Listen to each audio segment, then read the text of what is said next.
We have taken a decision as a party that 400 acres which this government is eyeing like a real estate broker, ఆ 400 ఎకరాలను ఎట్టి పరిస్థితుల్లో, ఇది కేసీఆర్ గారి మాట, మా పార్టీ మాట, మా పార్టీ తరపున మేము మాటిస్తున్నాం, 3 ఏళ్లలో మేము ఖచ్చితంగా మళ్ళీ ప్రభుత్వంలోకి వస్తున్నాం.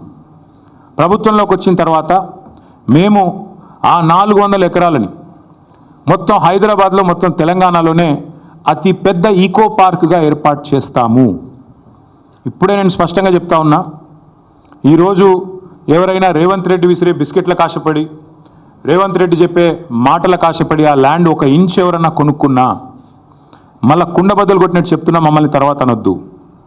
ఖచ్చితంగా ప్రతి ఇంచ్ తిరిగి వెనక్కి తీసుకుంటాము. ఒక అద్భుతమైన ఈకో పార్క్, ఎట్లా అయితే ఒక సెంట్రల్ పార్క్ ఉంటుందో మన్హాటన్లో, ఆ స్థాయిలో ఒక అద్భుతమైన ఈకో పార్కును హైదరాబాద్ ప్రజలకి గిఫ్ట్గా అందిస్తాము. అటు సెంట్రల్ యూనివర్సిటీ విద్యార్థులకు ఆ గిఫ్ట్గా ఉంటుంది, హైదరాబాద్ ప్రజలకు కూడా ఇది ఒక గిఫ్ట్గా ఇస్తాము. ఇది మా కమిట్మెంట్, ఇది మా బాధ్యత.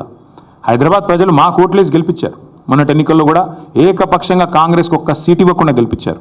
So we're committed to protecting environment in the city of Hyderabad, in the state of Telangana. ఆ 400 ఎకరాలు పొరపాటున కూడా ఎవరు కొనవద్దు. కొంటే మీరు నష్టపోతారు. మమ్మల్ని తర్వాత తప్పుపడ్డద్దు. ప్రభుత్వంలోకి వచ్చిన తర్వాత కాదు, 3 ఏళ్ల ముందు చెప్తున్నాము. మమ్మల్ని తర్వాత అనవద్దు.